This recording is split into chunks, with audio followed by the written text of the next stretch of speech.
Winter Games on NBC. Here's the Winter Olympics ratings watch. The games on NBC scored another impressive outing on Sunday night, averaging 26.3 million viewers. And the experts are aptly calling the Winter Olympic Games the social games because the games themselves, along with the advertisers, are being voraciously consumed across multiple platforms. You know what? But we're only on the very leading edge of the TV everywhere era. Here to help us sort through all this for the short term is CombRidges.com's Jon Leland. Jon, we welcome you. Hi, Jeff. Thanks a lot. It's good to be here. This TV everywhere concept that you're talking about, it reminds me of like the buzzword du jour. Back in the early days, everything was multimedia. Then in the video business, everything was digital video. Now in the TV business, everything is TV everywhere.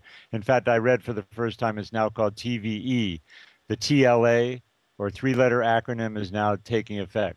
But, it does, of course, also represent some very real trends.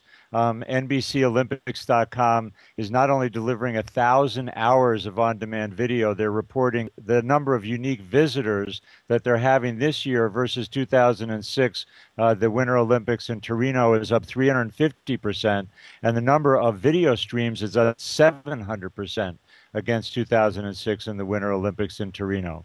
An even bigger sporting event, which is another expression of TV everywhere, is going to be March Madness on CBS.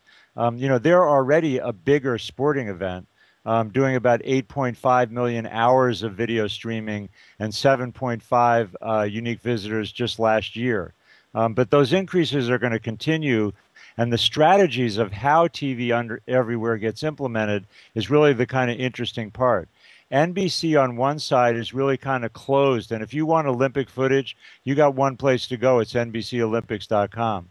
CBS takes a much more open, and as an internet guy, I like open approaches, and they let people like ESPN or YouTube link to the content during March Madness. And I think that that's a better model.